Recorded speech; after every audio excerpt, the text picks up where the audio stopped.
Welcome to the dysphagia-friendly cooking sessions. My name is Maria Piccini. I'm a speech-language pathologist at Baycrest.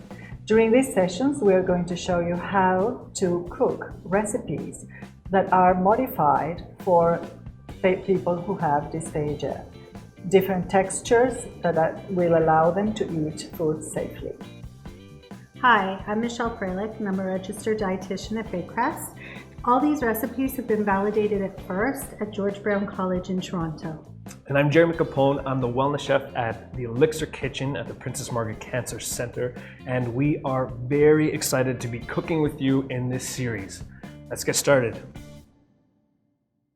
Hi everybody, today we're making spinach falafels. It's been rated an ITSY 5.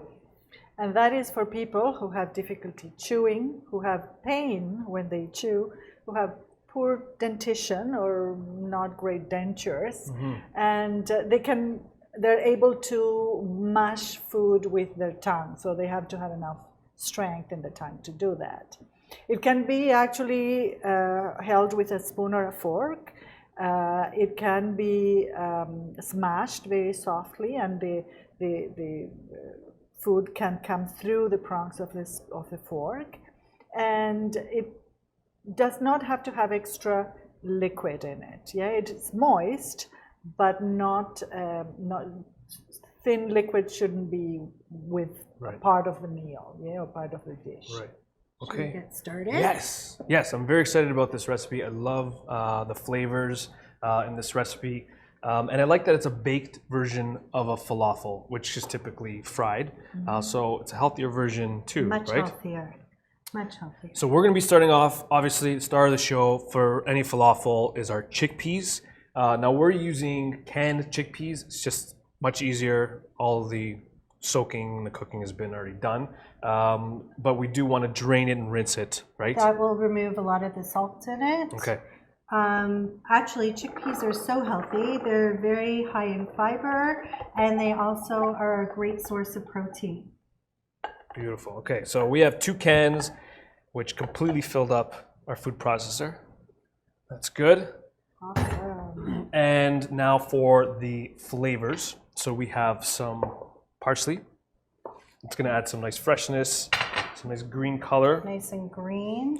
And I'm going to include some of the stems. Yeah. Just kind of cut through them a little bit. And then when you get to the leaves, you can just just give them a rough chop. This is going to be pulsed in the food processor anyway, so. You can smell the freshness of the parsley. We're going to be jamming this in. Parsley is also high in vitamin C, which is a great antioxidant. Yes. Really nice. Some more greens. Spinach. Wow. Spinach is high in vitamin K, so you have to be careful because vitamin K helps with clotting. So if you're on any blood thinners, vitamin K might not be the best if you're on Coumadin or warfarin. And we use frozen spinach here as well. You can absolutely use fresh spinach in here. I like frozen spinach just because of the shelf life. It lasts a lot longer. You can kind of keep it in your freezer and then just add it to your different recipes as you need, and it works really well in this falafel recipe. Okay, so we're getting near the top. Now for some of our flavors. We're going back to some garlic. We love our garlic. Love the garlic. So we're going to grate that in, and so we just have sort of a micro grater.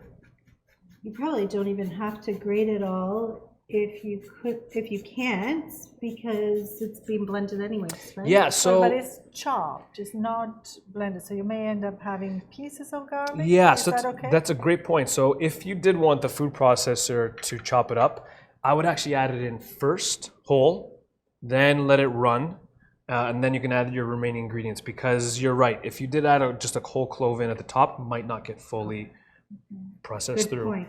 So we're going to grate in 2 cloves. Awesome. But you can add in more. Recipe. Beautiful. Lots of garlic in there, minced up. Then we're going to add some lemon.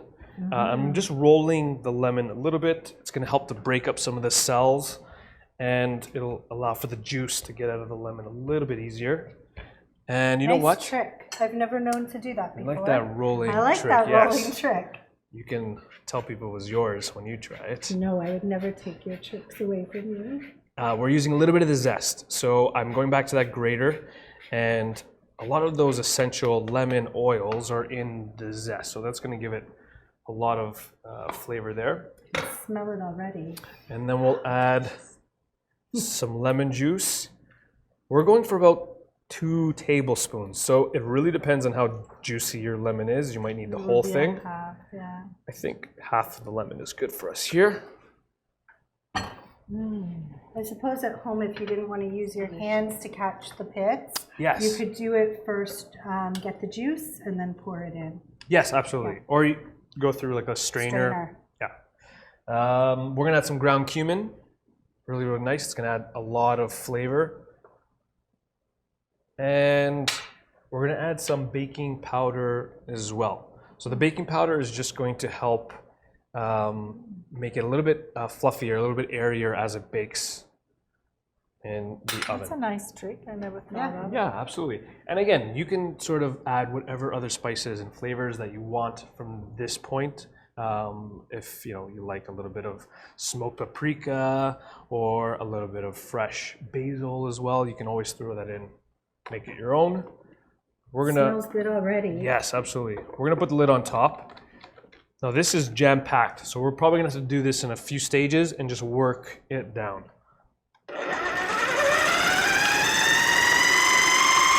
Love it.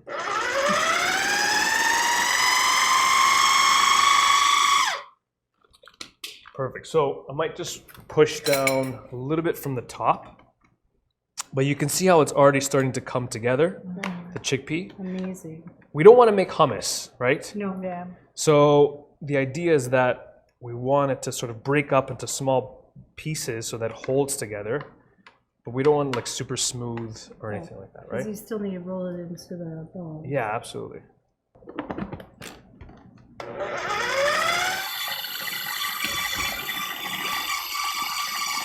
Yeah, and you can see it right on the side here. A lot of people with too. swallowing difficulties are at risk of weight loss and not eating well. So adding the extra calories actually could be quite helpful.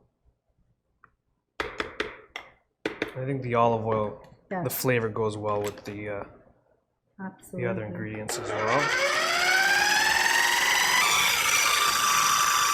Okay. And you can see even just from the spoon, Yeah. it's really holding, good. right? Yeah. Yeah. So this you can roll by hand, but I found it even easier to use Put it in a spoon. an ice cream scoop. Oh, Oh, lovely. very smart. And you can use the bigger ice cream scoops, I guess, if you want bigger falafel. We have like smaller ice cream scoops, so you have more bite-sized versions as well. So you just grab some of the mixture, and then we're using a baking tray lined with parchment paper just to prevent the burning and the sticking. Yeah. And we're just gonna throw a little scoop on top That's perfect. like this. Michelle, do you want to do a few as well? Sure. I'll hand that to you. Get this out of the way.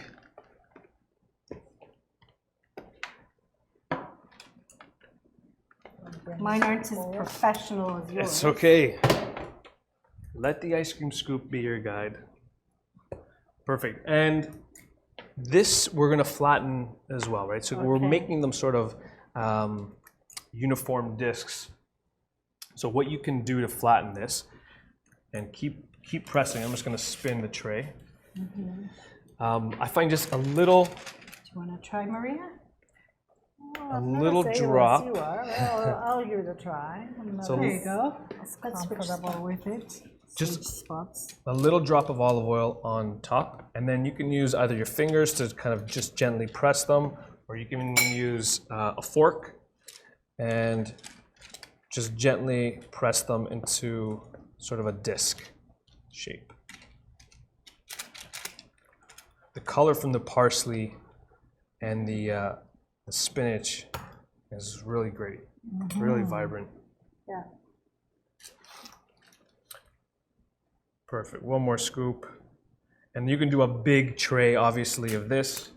We're just going to put a small tray into the oven right What now. temperature do we have to bake it at today?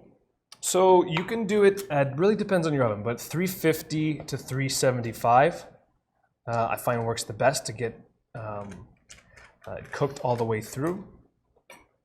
And you're doing it for about 20 to 25 minutes, just until sort of it holds together and you have a little bit of color on the top. So we'll show you what that looks like. So I did a little bit ahead of time. Can't wait.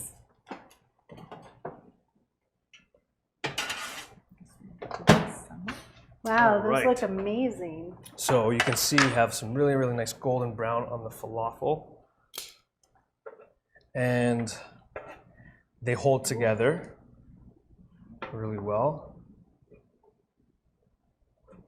And these are nice as a snack. You can even freeze these already cooked. Oh, Make a big batch, put them in the freezer, and then when you need like a snack or you want to put together a little lunch, you can take them out, warm them up. You can also serve them with a dip Yeah, to moisten them up a bit if you need to. absolutely, yes. yogurt would go, and Hummus. Yogurt and hummus, or Or wouldn't do it together. yes, one or the other. Maybe a little bit of lemon. that's a nice So those are our presentation. spinach falafels. Fantastic. And this was an ITZY Five. 5. Minced, moist. Perfect. Thanks for watching.